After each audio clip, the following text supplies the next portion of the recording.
نہیں پڑھنا ہے۔ اور عید کے دن، قربانی کے دن کچھ مسنون چیزیں ہیں جن کو صبح سے کیا جاتا ہے، یہ مستحب ہے، سنت ہے۔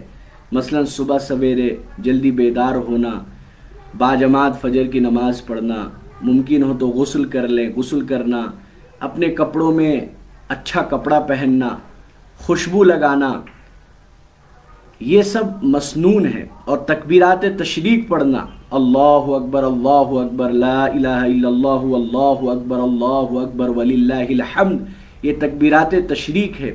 تو تکبیرات تشریق پڑھنا، صبح سے پڑھتے رہنا، یہ بھی جو ہے مسنون ہے۔ اچھا یہ یاد رکھیں کہ تکبیرات جو پڑھی جائے گی، تکبیرات یہ ذی الحجہ کا چاند دیکھ لینے کے بعد ہی سے پڑھتے رہنا ہے ہمیں، چلتے پھرتے اٹھتے بیٹھتے، مستحب ہے، بہتر ان 10 دنوں میں خوب جو ہے ہم تکبیرات پڑھیں۔ لیکن 5 دن تکبیرات تشریق پڑھنا واجب ہے۔ کب؟ 9 ذی الحجہ کی فجر سے لے کر 13ویں ذی الحجہ کے عصر تک ہر فرض نماز کے بعد 1 مرتبہ تکبیر تشریق پڑھنا، مردوں کے لیے بلند آواز سے اور عورتوں کے لیے آہستہ سے 1 مرتبہ کم سے کم پڑھنا، یہ واجب ہے، ضروری ہے۔ تو بہت سے لوگ یہ پوچھ رہے تھے، اس لیے بتا دیا کہ تکبیرات تشریق جو ہے ہمیں 9ویں تاریخ کی فجر سے لے کر 13ویں تاریخ کی عصر تک 5 دن مسلسل ہر فرض نماز کے بعد کم سے کم 1 مرتبہ پڑھنا ہے، 1 مرتبہ پڑھنا واجب ہے۔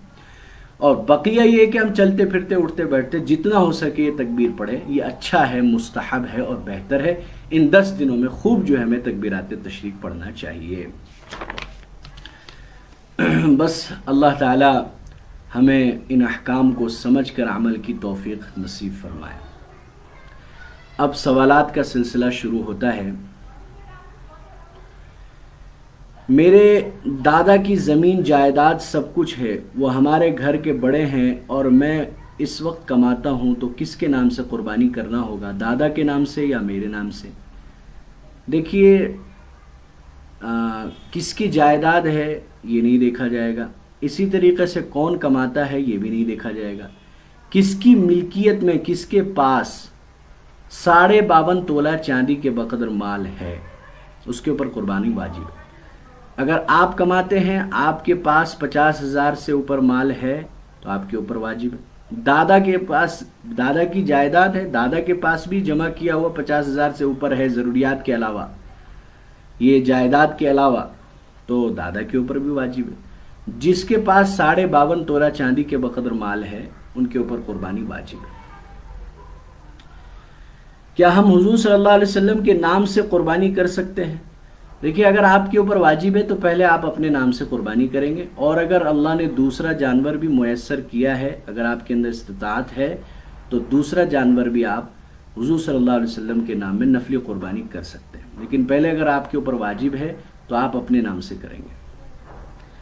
کیا 4-5 لوگ مل کر بڑے جانور میں شریک ہو سکتے ہیں یا 7 لوگ ہی ہونا ضروری ہے؟ نہیں، بڑے جانور میں زیادہ سے زیادہ 7 لوگ شریک ہو سکتے ہیں، کم سے کم تو ایک آدمی بھی پورا جانور کر سکتا ہے، بڑا جانور کر سکتا ہے، لہذا 4-5 لوگ مل کر بھی ایک بڑے جانور میں شریک ہو سکتے ہیں، اس میں کوئی مسئلہ نہیں ہے۔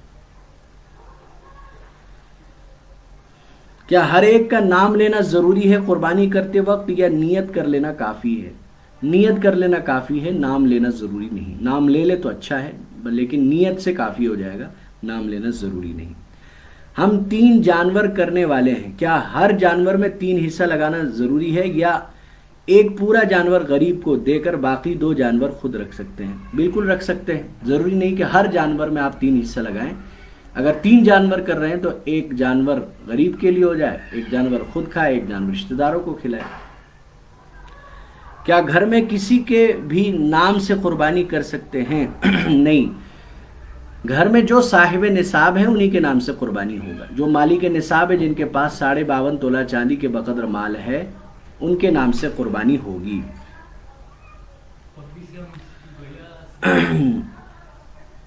کیا گھر میں کسی کے بھی نام یہ ہو گیا، کیا قربانی کرنے والے ہی ان دنوں میں روزہ رکھیں گے یا ہر کوئی روزہ رکھ سکتا ہے؟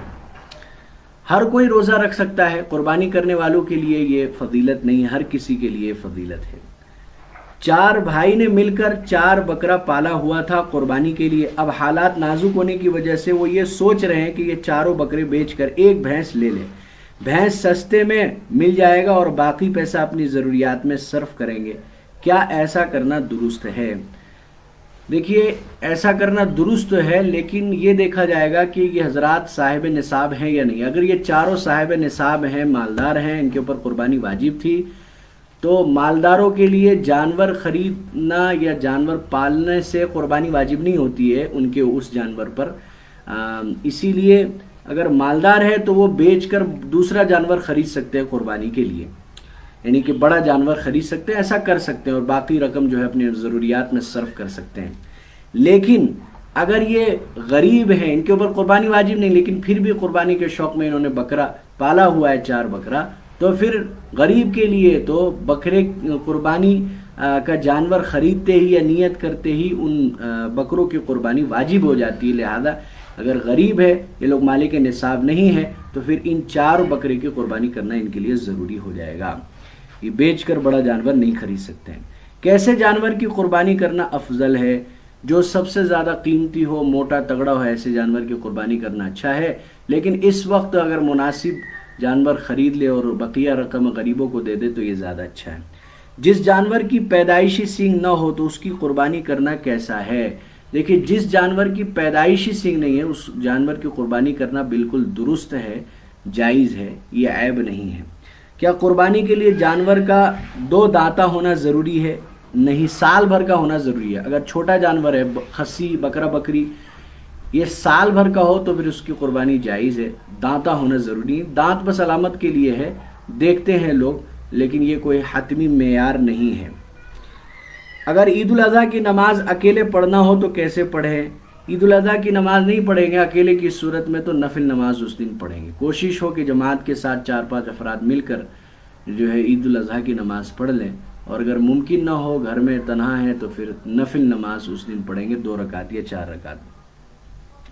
کیا قربانی کا جانور ذبح کرنے کے بعد بھی دعا پڑھنا ہے؟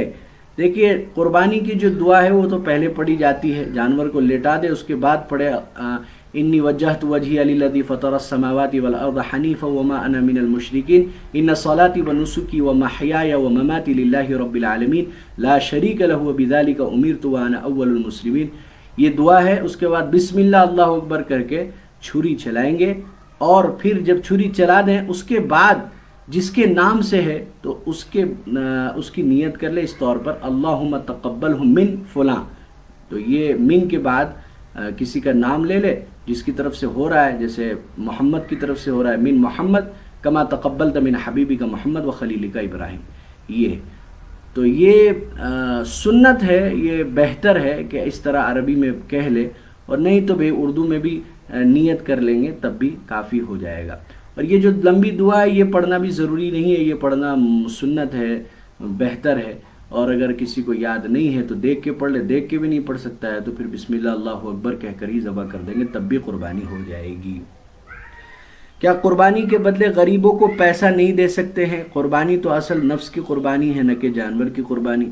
یہ سوال جہالت والی ہے۔ قربانی کا فریضہ قرآن سے ثابت ہے، اللہ نے خود حکم دیا ہے فَصَلِّ لِرَبِّكَ وَانْحَرْ، قربانی کرنا واجب ہے، ہر صاحب نصاب پر قربانی کرنا واجب ہے۔ ایسے حالات میں بھی، ایسے دور میں بھی ہم مناسب جانور خرید کر قربانی ضرور کریں، ساتھ ساتھ غریبوں کی بھی امداد کرتے رہے۔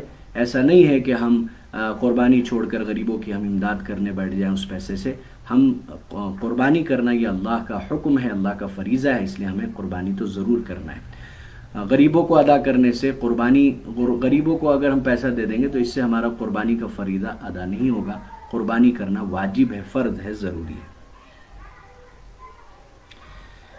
ہم روتاہٹ کے علاقے کے ہیں، ہمارے یہاں تو مسجدیں کھلی ہیں، یہاں جمعہ کی نمازیں بھی ہو رہی ہیں، تو کیا ہم عید الاضحیٰ کی نماز مسجد میں نہ پڑھ کر گھروں میں پڑھیں؟